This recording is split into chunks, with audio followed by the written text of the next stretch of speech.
শনিবার রাতের ভেতর কোরবানির বর্জ্য অপসারণের চ্যালেঞ্জ নিয়ে সব বিভাগে শুরু হয়েছে পরিচ্ছন্নতা কার্যক্রম। আর এই লক্ষ্যেই কোরবানির পর পশুর রক্ত বর্জ্য অনেকে নিজ উদ্যোগে অপসারণ করছেন। দুর্গন্ধ দূর করতে ছিটানো হচ্ছে জীবাণুনাশক। সহকর্মীদের তথ্য ছবিতে প্রতিবেদন। ভাবি ঘর না কষাইখানা। কুরবানি ঈদে ফ্লোরের তেল চিটচিটে ভাব জীবাণু ও দুর্গন্ধ দূর করতে ইউজ করুন লাইজল আর ঘর রাখুন কমপ্লিট ক্লিন। শনিবারে সকাল ৮টা থেকে ডাম্প ট্রাক, কম্প্যাক্টর, পেলোডার সহ ৩৬৯টি গাড়ি নিয়ে পাড়া মহল্লায় ঘুরে ঘুরে বর্জ্য সংগ্রহ শুরু করেন সিটি কর্পোরেশনের ৪,২০০ কর্মী। প্রথমে পাড়া মহল্লার অলিগলি থেকে বর্জ্য সংগ্রহ করে ভ্যানে করে নেওয়া হয় মূল সড়কে।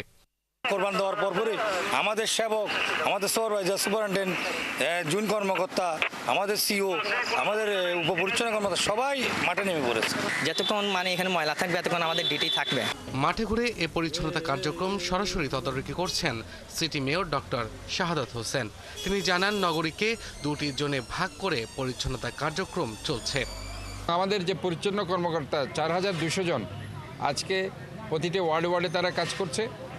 আমাদের যে ডাম্পিং ট্রাকগুলো আছে সেখানে আমরা আজকে বাড়িয়ে দিয়েছি প্রায় ১৬০-৭০টার মতো, সেটা একসাথে এই পরিচ্ছন্ন কার্যক্রমের আওতায় আছে। আমাদের প্রচুর ইকুইপমেন্টস আজকে আমরা করেছি।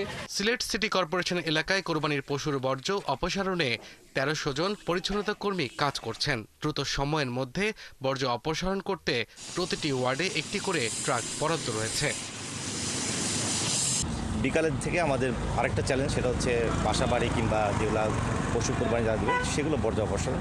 আশা করি আমরা সন্ধ্যা নাগাদ কাজ শেষ করতে পারবো বলে বিশ্বাস করি। কোরবানির পশুর বর্জ্য দ্রুত এবং পরিবেশ বান্ধব উপায়ে অপসারণে ১২ ঘন্টার বিশেষ চ্যালেঞ্জ নিয়েছে ময়মনসিংহ সিটি কর্পোরেশন।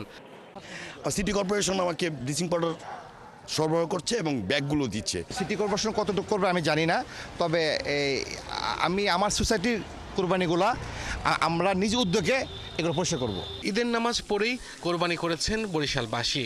সকাল থেকে সিটি কর্পোরেশনের বাসিন্দারা নিজ নিজ উদ্যোগে কোরবানির বর্জ্য সরিয়ে নেন। পরিচ্ছন্নতায় যুক্ত হন ৭৫০ জন কর্মী।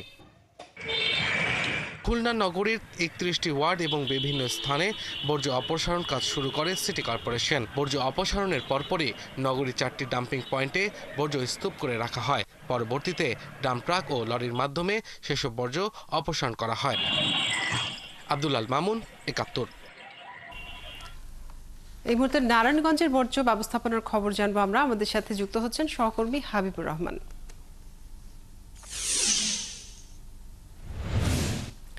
হাবিব, নারায়ণগঞ্জে এখন পর্যন্ত কত শতাংশ বর্জ্য অপসারণ করা হয়েছে? কারো কোনো ধরনের অভিযোগ রয়েছে কিনা জানাবেন।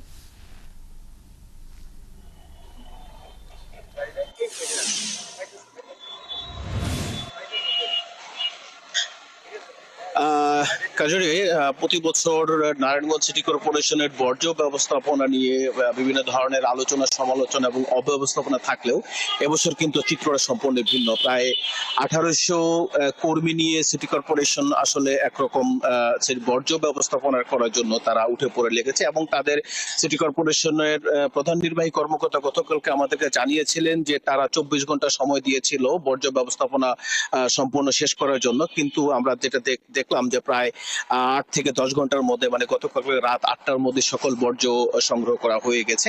আমরা সকাল থেকে শহরের ৩টা অঞ্চল, নগর অঞ্চল, সিদ্দিরগঞ্জ এবং কদম রসুল অঞ্চল, ৩টা অঞ্চল আমরা বিভিন্ন পয়েন্টে গিয়েছিলাম।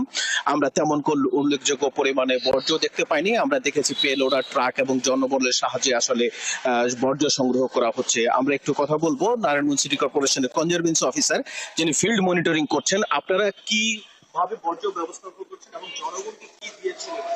আমাদের নারায়ণগঞ্জ সিটি কর্পোরেশনের পক্ষ থেকে টোটাল ১৮৭০ জন কর্মকর্তা কর্মচারী সহ আমাদের যে পরিচ্ছন্ন কর্মী আছে সবাই নিয়মিত কাজ করেছেন এবং আমরা আমাদের যে সিটি কর্পোরেশন নাগরিকদের জন্য আমরা ব্লিচিং পাউডার প্রায় ৬০ টন ব্লিচিং পাউডার আমরা তাদেরকে দিয়েছি এবং আমরা প্রত্যেক কুরবানির দাতা যারা আছেন তাদেরকে আমরা গার্বেজ ব্যাগ সহ, পলি ব্যাগ সহ তাদেরকে প্রোভাইড করেছি এবং নগরবাসী আমাদেরকে সর্বোচ্চ সহযোগিতা করেছে। তাদের সহযোগিতার ফলেই আমরা ৮ থেকে ১০ ঘন্টার মধ্যে, রাত ৮টার মধ্যে আমরা পুরো শহরকে কার্যক্রম সম্পন্ন করতে পেরেছি। কাজরি, আপনি জানলেন যে আসলে নারায়ণগঞ্জ সিটি কর্পোরেশন তাদের যারা কোরবানি দিয়েছে তাদের জন্য 20,000 ব্যাগ বর্জ্য গার্বেজ কালেকশন রাখার সংরক্ষণ করার জন্য দিয়েছে। সিটি 7 থেকে 8 টনের মতো ব্লিচিং পাউডার বিতরণ করেছে এবং প্রায় 1800 কর্মী তারা মাঠে কাজ করেছে। এখন পর্যন্ত বর্জ্য সম্পূর্ণ পরিষ্কার আমরা সকাল থেকে দেখতে পেয়েছি। পাশাপাশি যারা আজকে কোরবানি দিচ্ছে তাদের বিষয়টা তারা প্রস্তুত রয়েছে। পে লোডার এবং ট্রাক আমার পিছনে আছে, পে লোডার এবং ট্রাক আসলে তারা নিয়ে প্রস্তুত আছে। যে কোনো সময় যে কোনো বর্জ্য থাকলে তারা যে কোনো সময় সেটা সংগ্রহের জন্য নারায়ণগঞ্জ সিটি কর্পোরেশন প্রস্তুত রয়েছেন। তবে সিটি কর্পোরেশনের প্রধান নির্বাহী কর্মকর্তা আমাদেরকে জানিয়েছিলেন যে এবছরের বর্জ্য কোরবানি যেহেতু বর্ষার সিজনে হয়েছে, বর্ষা আছে, বর্ষা একটা চ্যালেঞ্জ থাকতে পারে, তবে সকল চ্যালেঞ্জ উত্তরণ করে তারা বর্জ্য ব্যবস্থাপনা সঠিকভাবে করবে বলে এমনটাই আমাদেরকে জানিয়েছিলেন কাজরি। হাবিব, আপনাকে অনেক ধন্যবাদ যুক্ত থাকার জন্য।